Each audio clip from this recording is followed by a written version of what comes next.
Hello and welcome to a Rebels Radio latest interview. I'm joined by Slough Town Joint Manager Neil Baker. How are you, Neil? Very well, welcome back.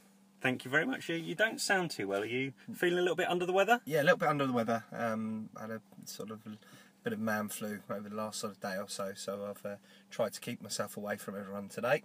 All right, well, thanks for spending this time in close proximity to me for the next 10 minutes or so. Really appreciate it.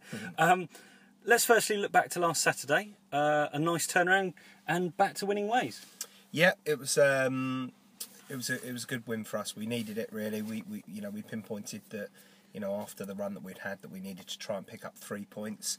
The game started off okay. First 25 minutes. I don't think there was an awful lot between the two teams. Then once they scored the first goal, which we felt was a little bit sloppy from us. They then spent the next 20 minutes, they were firmly on top, and in reality, if it wasn't for Jake, we could have gone in sort of 3 or 4-0 down. He made some really, really good saves. So, but second half, we spoke to them at half time, and we asked that their characters stood out, and to be fair, second half, once we got a little bit of luck from Dobbo's shot, which cannoned back off the defender, that was probably a bit of luck that we've needed for a while, and as soon as we got that, you could see the confidence flooding back to the lads, and as did the goals. And as the goals, yeah, absolutely. It was nice to see Scott Harris get on the score sheet, get a couple of goals. He's a real old-fashioned centre forward. He's not easy to mark, and no, I was delighted really. 2 quick questions on Saturday. Firstly, changing direction that you normally play in, was that down to a conscious decision, or was it just the way that the toss went? No, it was. We talked about it.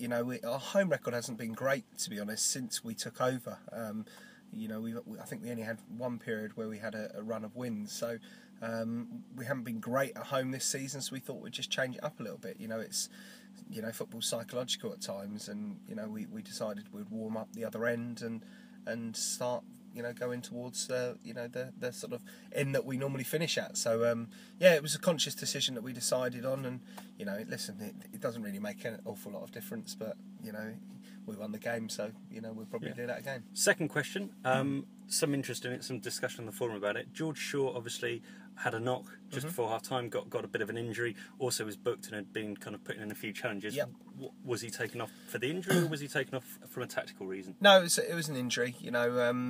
We had talked about potentially changing the side around at half time anyway, but he was quite groggy, George. He'd got a whack on the head, and he sort of came into the change when he didn't really know where he was and what he was doing. So it was. Does that make a difference from normal? No, it's probably pretty standard from normal. But no, it was one that as soon as we saw him, it was going to come off, and in the end, it proved pivotal with Searsy coming on and doing really well. Excellent. Okay, well let's discuss the last week then. No training Tuesday.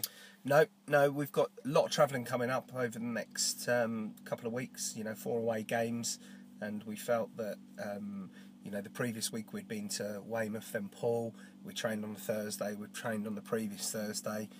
We just felt that we haven't given them a night off for a long time, so we felt that the ones that have been playing, they had the night off, and we got 2 or 3 games elsewhere, and myself and Jon and yourself obviously went to Margate versus Maidstone. Yeah, hell of an atmosphere. I look forward to going back to Margate in early November, I think it is, for the trophy game up there. It'll be a really good day out.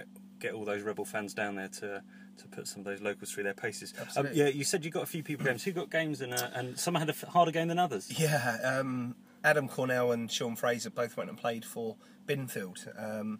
Roger Herridge has just taken over from Binfield, and we've got quite a good relationship with Roger.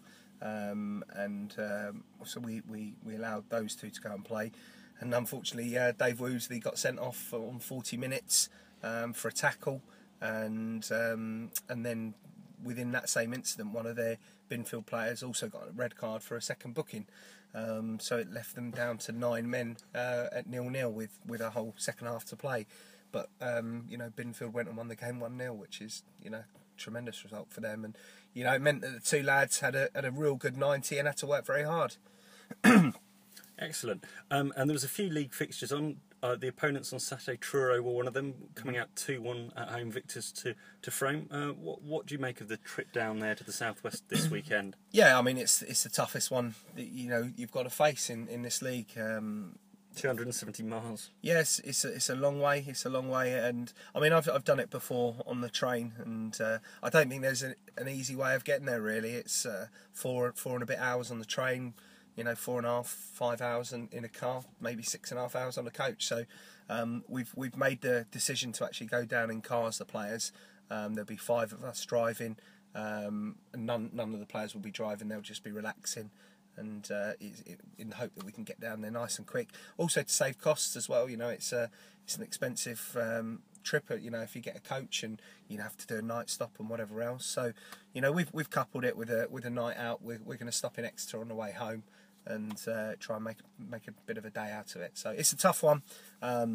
Will it affect the players at all, travel down? I'm sure it does. I'm sure it will do. I'm sure Truro get it every other week. So, but having said that, they haven't got that strong home record. Their away record's better than their home. Yeah, I mean, listen, everyone can make excuses about journeys and whatever else. At the end of the day, our lads are fit boys, and they'll go out and work hard as they can, and whatever will be. It's a tough journey, but. You prefer to do it on a Saturday? Well, absolutely. I mean, that was the reason why we ended up changing it to this Saturday, because the weekend we're meant to be playing them is the second qualifying round of the FA Trophy, and it only needs one of us or them to get through, and we'd have had to go there on a Tuesday night, and Tuesday night would just be an absolute logistical nightmare. So as soon as we were knocked out and they were knocked out, it was a simple decision for us to make. We had to wait on them actually, because they were trying to do something similar and rearrange a game against Hungerford, but Hungerford decided that they weren't going to do that, and I think they've now ended up rearranging a game with Hereford. So it's worked out in our favour. Yeah, so we're thankful to the people of Truro to do that, to make that accommodation and allow us to go down there on a Saturday. What squad are you going to be taking with you? Yeah, we're without Jamie McClurg. Jamie was unavailable 2 weeks ago for his best friend's wedding, stag do, and it's the wedding, unfortunately, this weekend. So something that we've known about.